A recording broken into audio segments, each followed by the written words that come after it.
Hello guys and welcome to a new crypto video of the most beautiful music instrument there is, the crypto violin. Guys, I hope you have an amazing day and happy new year. This is the first video of the year and I hope you had an amazing dinner with your family and friends, and you had an amazing new Year's Eve. I wanted to make a quick video today because I have some amazing news, and actually the price of XRP is showing us very promising things because we are recovering finally, and Bitcoin almost hitting $30,000 is amazing, guys. So I am bullish as always. I hope you are also. And before we dive into the juicy and bullish content, I want to kindly remind you to subscribe to my beautiful channel. We are almost at 10k subscribers. Let's go to the 10k, guys. Without further ado, let's dive into the juicy and bullish content I have for you today. So first of all, let's look at the XRP USD chart on Bitfinex on the 3-hourly. We see here that we are in a small uptrend and we made a huge downtrend here where we got also the sell 2 and sell 1 signal, and now we are making a uptrend and we are actually about to break resistance at 24 cents. We got a buy 1 and a buy 2 signal, so that's a good sign, a very good sign of recovery, guys. And we have to climb back to the next levels, and that are actually the 34 cents and then the 42 cents, and that's 77% up, and then again the 50 cents. That's very important, the 50 cents, guys, and 50 cents is 111% up from here. This means a good buying opportunity now. Of course, I don't want to give you financial advice because you have to do what's good for you. And of course, with the lawsuit of the SEC, some people may think it's a big risk to invest, and others say, no, I will rather put my money in Bitcoin.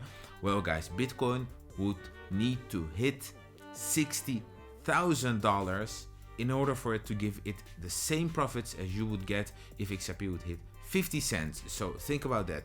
We have so much upwards potential now and so little downside because we have a support here, a very, very strong support of 17 and a half cents almost, and we tested this on December 29th, and we hold this, and now we are in an uptrend again.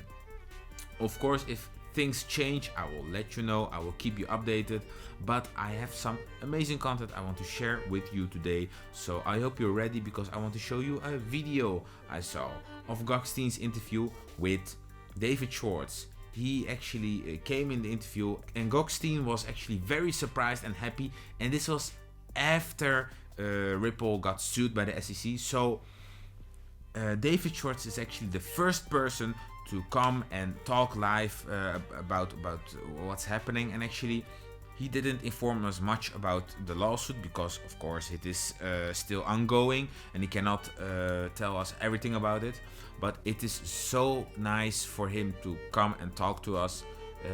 That's really what I needed it. And the blockchain backer who informed us all that he would stop covering XRP for a while also tweeted the following, like, that's very promising. Before we watch this video, I want to share this content with you. The blockchain backer tweeted the following. He posted a video about that he would take some time off of Ripple and XRP, covering them on his YouTube channel, and he tweeted a 13 tweet long message, and I want to read this for you. In yesterday's video, I considered those issues as the real issue in the SEC's accusations. And it's just that, an accusation by the SEC. Ripple can defend and prove it all wrong. There are 400 paragraphs. Out of all of them, I found 3 or 4 that troubled me, 1% of them. And then David Schwartz replied to it. Early next week, I will run what I like to say about this specifically by our legal team, but I suspect they will tell me that I will have to wait until we file a formal response. Being muzzled sucks. It's what I hate the most about lawsuits. The blockchain backer responded, thank you for acknowledging David.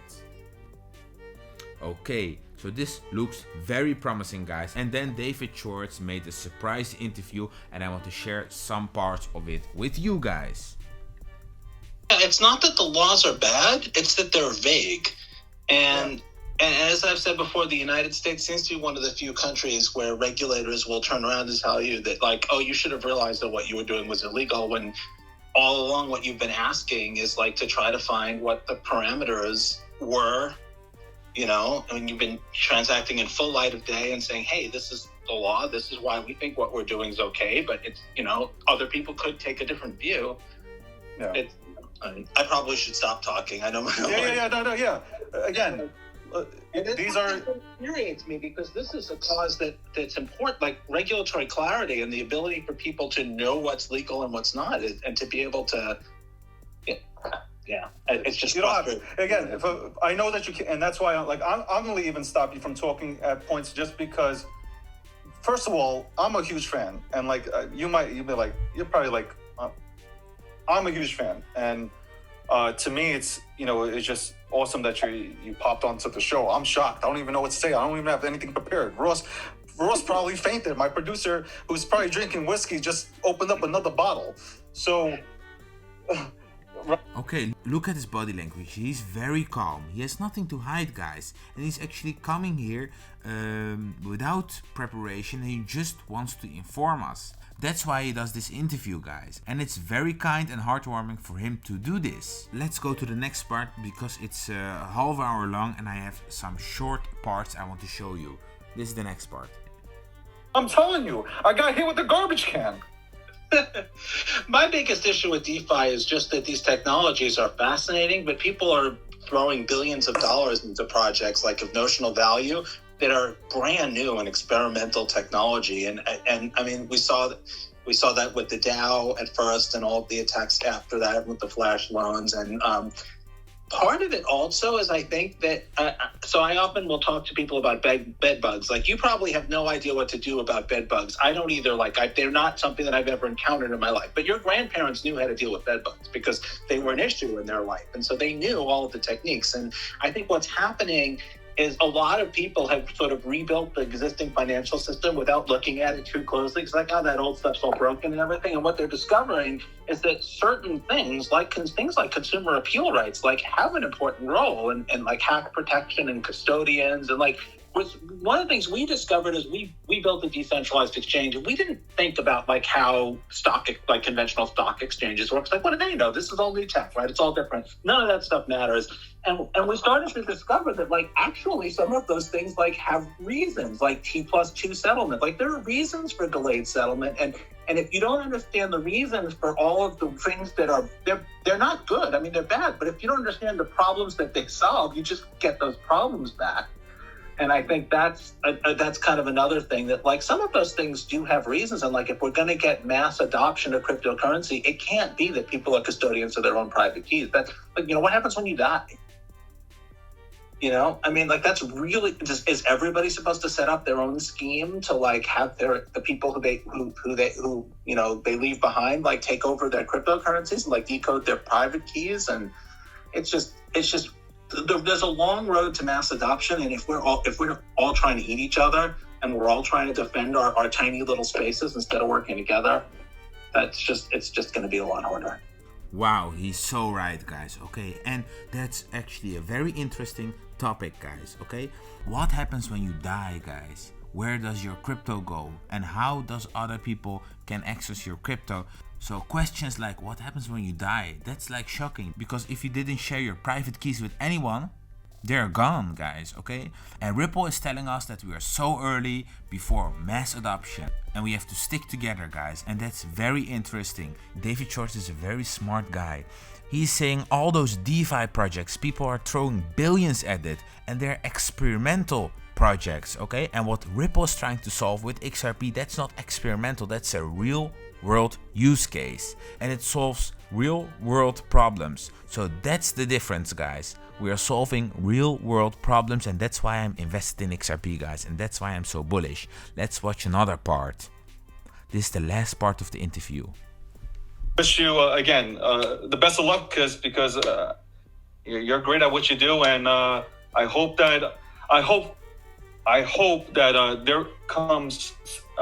clarity comes from everything that's going on with the SEC and Ripple. I really do. I hope that would make the pain worth it. You know, that would make the pain and aggravation worth it, because that's something that we've wanted for a very long time. I just say one last thing also, which is like, don't try to fly under the radar with regulators, because, you know, God forbid, imagine if the first time regulators came in contact with the XRP ledger was when like some terrorist used it to finance someone, or, you know, when it was involved in some criminal enterprise or something, like, and then you're as far as they're concerned, like that ecosystem is just part of the problem. Like, you want to engage with regulators, and people like sleeping at night too. So, I mean, there's a great temptation. And the other thing that you don't want to do is you don't want to like comply with the letter of the law, but not the spirit of the law, because then they'll change the law. You know what I mean? They do that, right? Like, they change when laws like, when there are regulators that are trying to prevent money laundering and terrorist financing and financing like commercial child sexual abuse material, like those are aims that regulators have. And if you don't let them do that, they will change the law to stop you, like even if you're technically complying with it. So, and it's the sucky thing is it's expensive to do the right thing, which is also everything's expensive. That's why, you know, like, I mean, you guys, again. Wow, guys. All of those XRP haters, they are saying Ripple, they're scammers and they're dumping XRP, but the project who is a scam wouldn't tell you this, guys. He's telling us that the probability is high that this would get regulatory clarity. This lawsuit will get us clarity, and then they can move forward.